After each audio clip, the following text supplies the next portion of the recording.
And welcome to the Sunday edition of the Charity First Handicapping Challenge.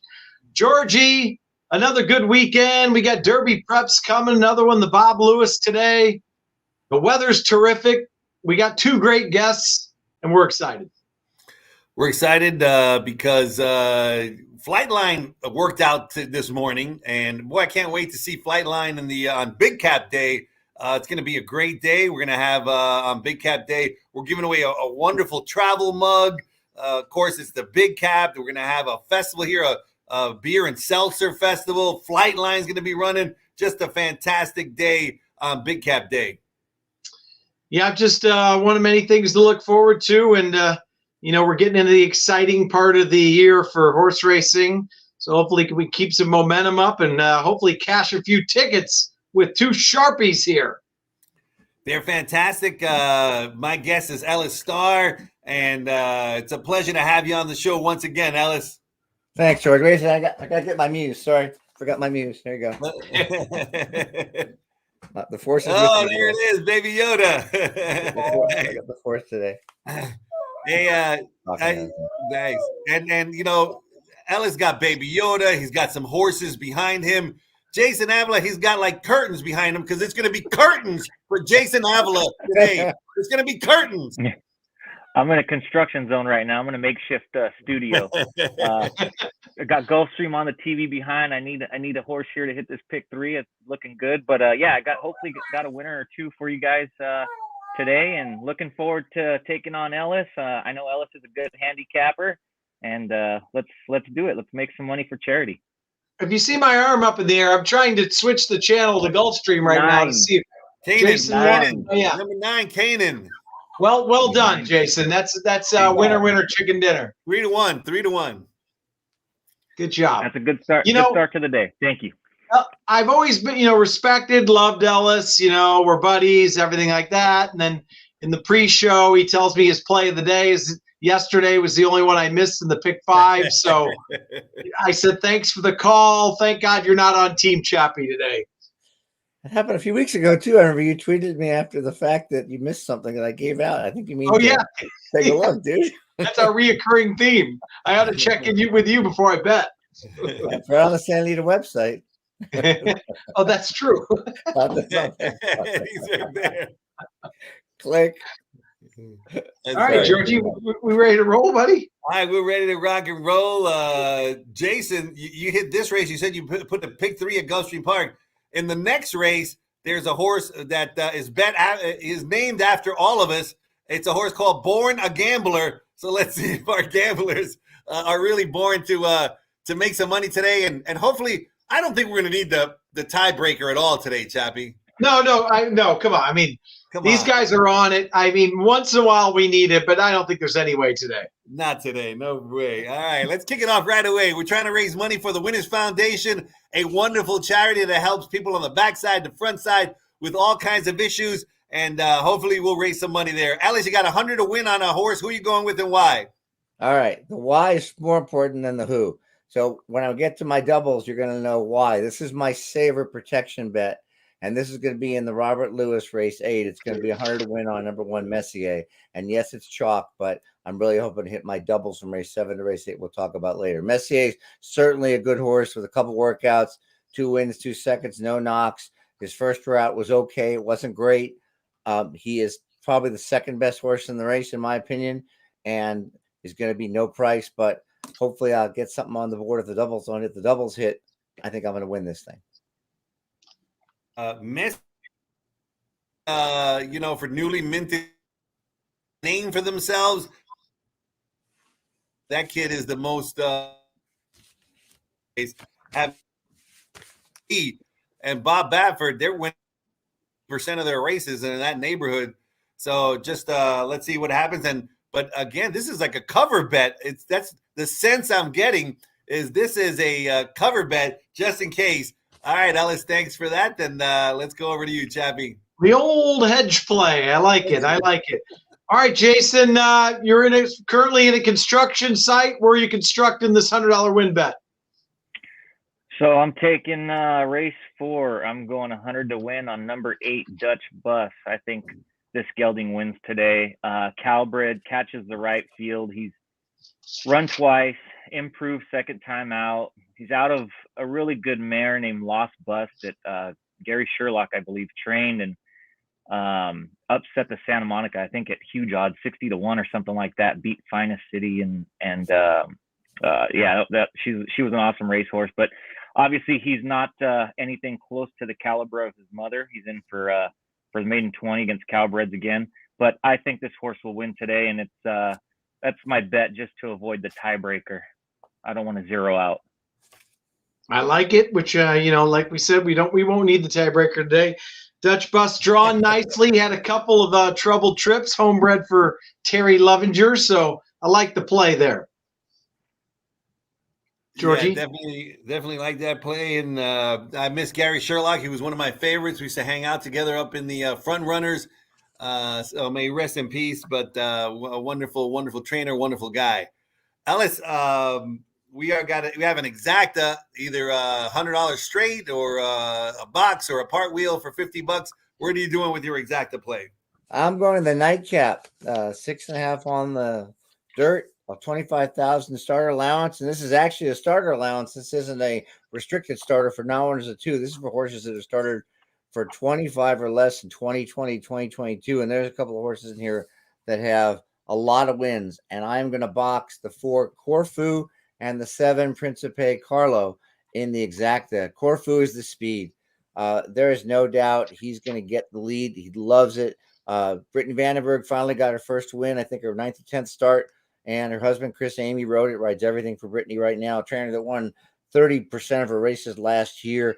Another one of those Hawthorne shippers facing, at Hawthorne, you think they're cheap, but they're really not. I mean, I love Hawthorne shippers coming into Turfway, coming into Santa Anita.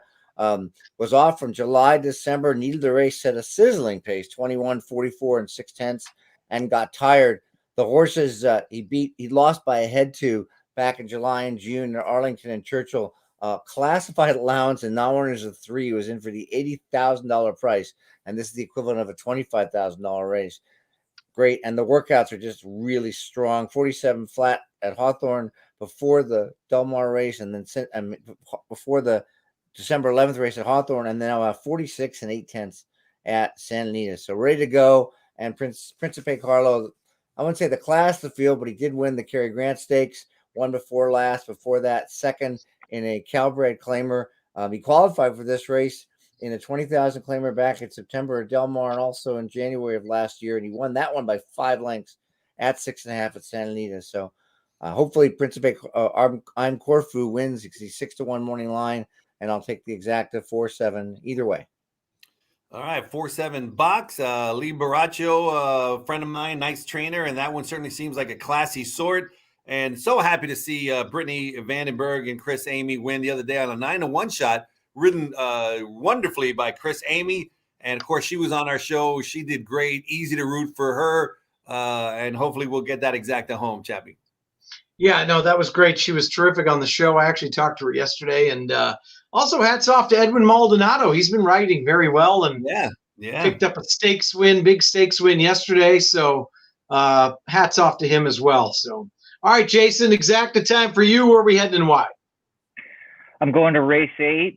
I'm going to take $50 Exacta, number 1 Messier and number 4 Wharton over the 5 Happy Jack. It's a bit of a backup play to bet Happy Jack to place, basically.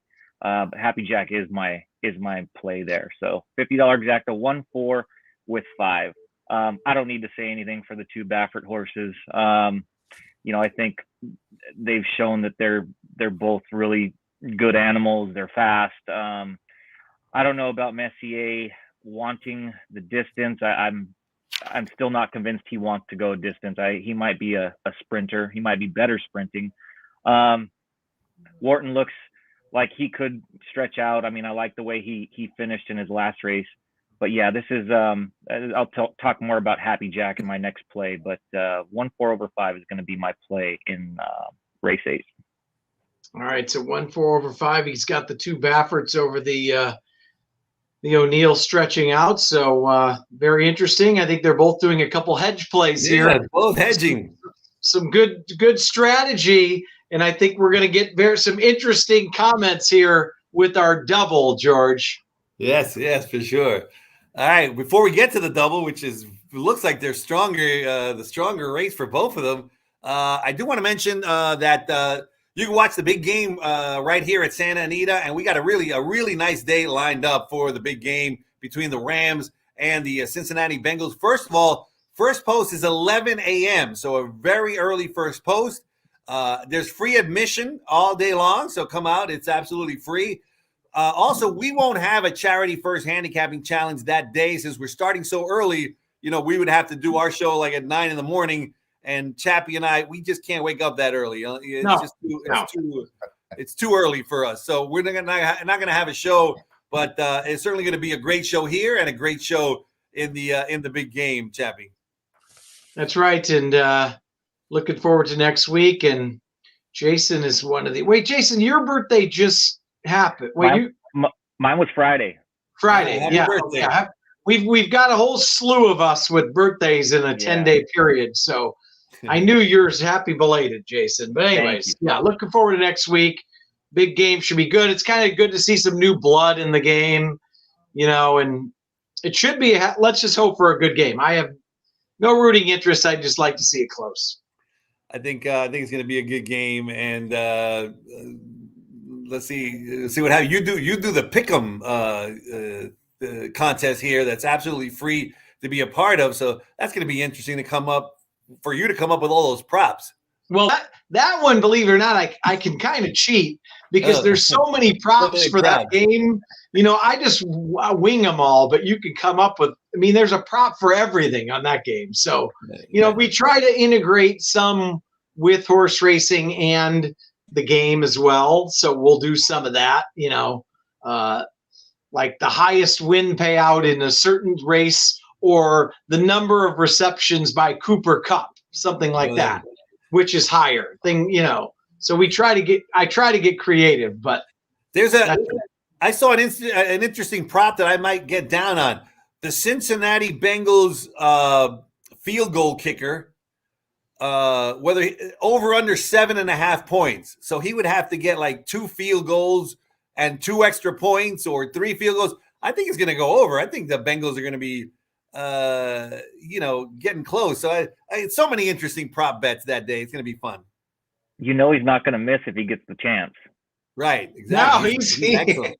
Yeah. He's a confident young man as well. Yes. Yeah. All right, we're confident that the hedge bet is not going to win because I'm assuming we have a daily double that involves race number 8, Ellis. Yeah, I'm going to start in the 7th race. This is the bet I'm most looking forward to on the day.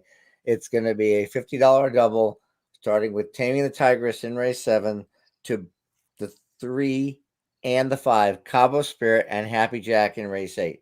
And no disrespect, Jason made a good point about Wharton, and I already talked about Messier earlier, who's my hedge. But if I compare Wharton's 6.5 furlong sprint maiden win to Happy Jack's, it's not close. Happy Jack ran much faster, got a 98 echo-based speed figure compared to 86. That 98 echo-based speed figure is better than Messier's 94 echo-based speed figure from the Lost Elf Futurity. So the question only is whether Happy Jack can stretch out, and he's by Oxbow. And homage to Hot Rod Charlie, just won the Mock Tomb Challenge, a son of Oxbow. So that's right. Of course, Hot Rod Charlie was just getting hot at this time last year at the beginning of his 3-year-old season. Also, Coach Rocks won the Gulfstream Park Oaks in 2018. So no doubt that Oxbow can throw routers, and the dam is by Tappet, and both are foals of 1 around 2 turns. So I really think the maturity Happy Jack showed coming from 5th to rally is going to suit him very well here. He'll get the trip. I think we'll get every point of 6-1 here. The other is Cabo Spirit, who is going to be ignored a little bit, opening at 8-1 off turf form. But Maglev, who he beat handily, came back to trounce the field last week in the stakes race. He sure did. That was the last race of the NHC.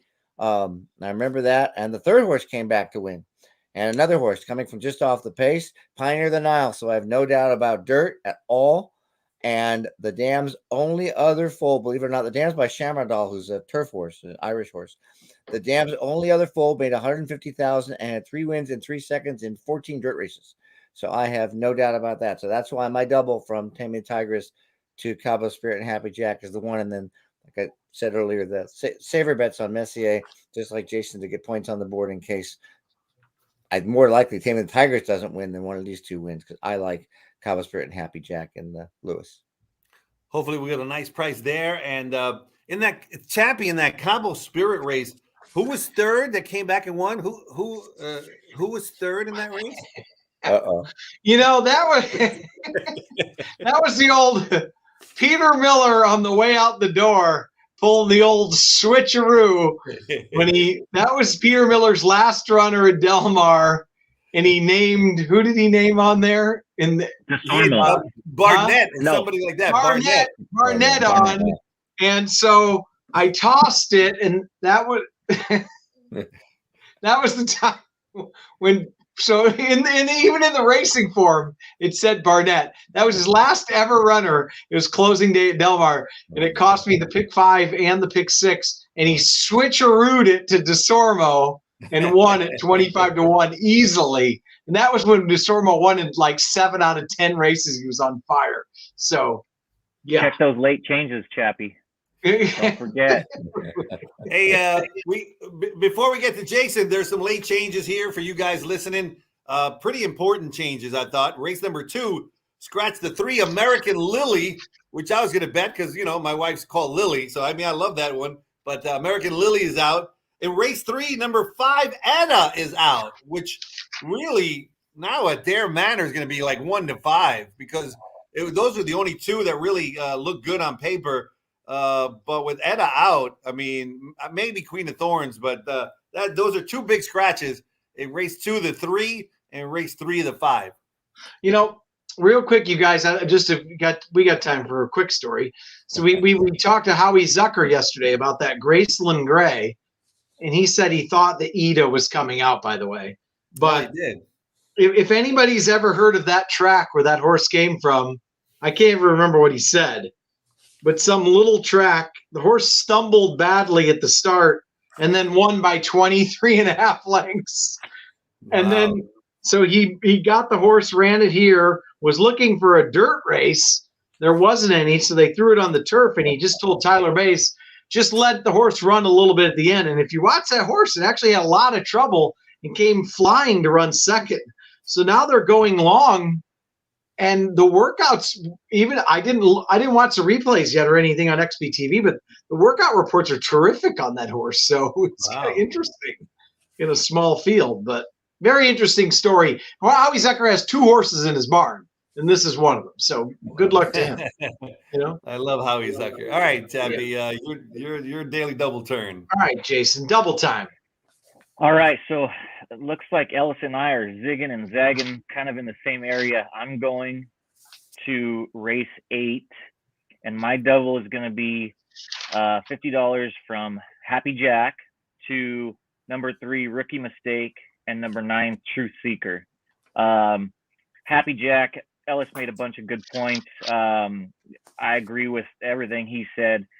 The one added point that I will say is speed figures are obviously very important, and everybody uses different ones.